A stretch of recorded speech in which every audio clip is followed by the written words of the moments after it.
Assalamualaikum warahmatullahi wabarakatuh.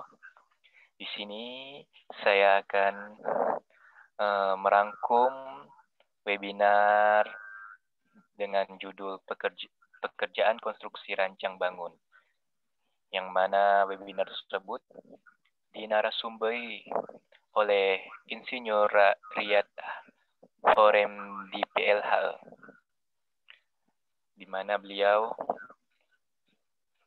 merupakan salah satu PNS akhir golongan 4E Kementerian PU PREA.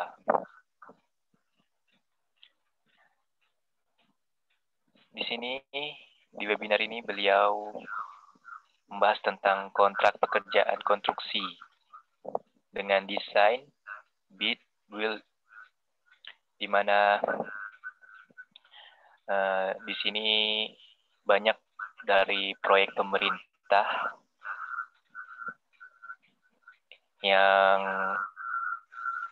biasa ditenderkan itu kan sudah dibuat desain terlebih dahulu, sudah dibuat satuan harganya, lalu ditenderkan. Jadi proyek tersebut sudah didesain dengan sedemikian rupa dengan harga yang sudah ditetapkan, sehingga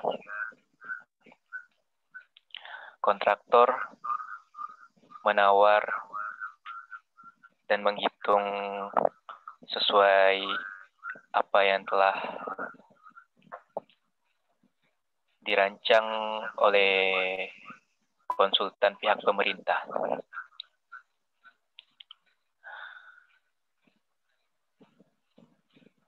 Di mana pada perencanaan tersebut sudah pasti sesuai gambar, sesuai mutu, harus dibangun oleh kontraktor tersebut sesuai dengan gambar dan spesifikasi yang ada. Nah, di sini beliau menjelaskan tentang bagaimana kondisi di lapangan saat kontraktor membangun proyek tersebut. Di sini bisa dilihat kalau pemerintah biasanya proyek tender tersebut sudah mensurvei keadaan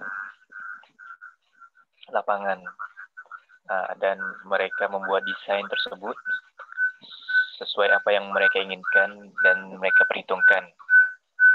Nah, dalam penyurvei tersebut semua kan tidak semua dapat dihitung secara akurat. Pasti pas pelaksanaan itu terdapat banyak kendala yang tidak diperhitungkan sebelumnya. Maka dari itu beliau membahas kebanyakan kontrak dari pemerintah ialah kontrak LIMSUM, yaitu kontrak kerja konstruksi dengan bentuk imbalan lump sum, merupakan kontrak jasa atas penyelesaian seluruh pekerjaan dalam jangka waktu tertentu dengan jumlah harga yang pasti dan tetap, serta semua risiko yang mungkin terjadi dalam proses penyelesaian pekerjaan yang sepenuhnya ditanggung oleh penyedia jasa sepanjang gambar dan spesifikasi tidak berubah. Nah, kalau kontrak lump sum tersebut dipakai, mungkin pemerintah dalam hal konsultannya tidak masalah jika kontraktor mengubah rancangan atau spesifikasi karena tidak memungkinkan dibangun di lapangan. Nah, bisa saja dari pembangunan tersebut bisa menambah atau mengurangi dari desain tersebut. Contohnya jika mengurangi desain tersebut, maka kontraktor mungkin untung besar. Maka dari itu, beliau menyarankan kepada pemerintah untuk benar-benar mensurvei saat merancang suatu proyek agar perhitungan tersebut tidak melebihi jauh sehingga menjadi boros. Nah, bagaimana jika beliau di sini menjelaskan tentang kan penyelidikan uang negara tersebut pasti sangat ketat. Nah, bagaimana jika inspeksi dari negara dalam hal ini OJK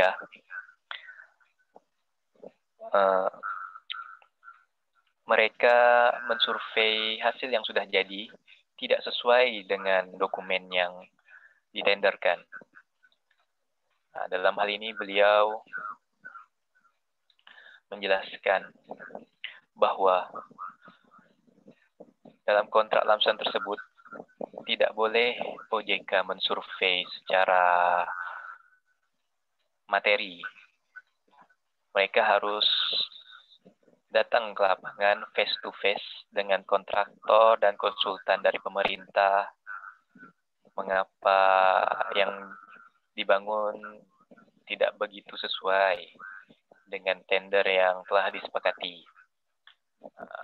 Jika OJK hanya menghitung volume, pasti ada kekeliruan dan membuat banyak masalah, baik kepada kontraktor ataupun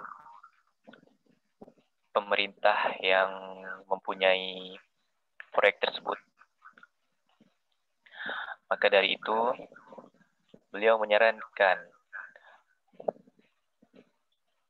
agar OJK tidak membandingkan atau memeriksa tersebut dalam hal hitung-hitungan saja. Mereka harus tahu dalam dunia konstruksi tidak semua yang direncanakan itu dapat dibangun di lapangan.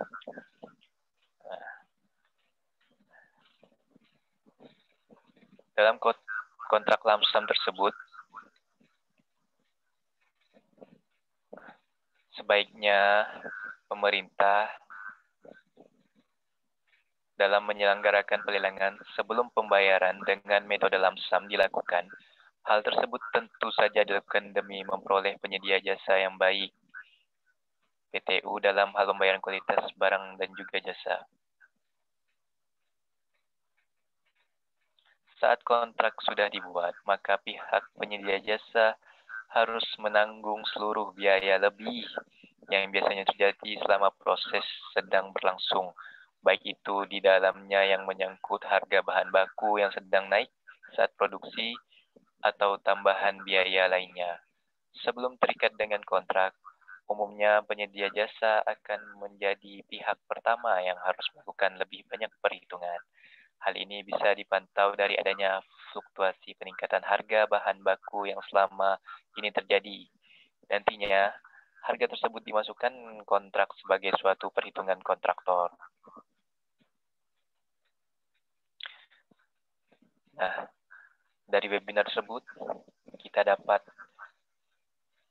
ilmu tentang kontrak lamsam yang dimana kelebihannya ialah praktis, namun tidak sepraktis yang kita kira. Banyak hal yang harus kita pahami dalam kontrak lamsam tersebut agar kita tidak buta dalam kontrak konstruksi.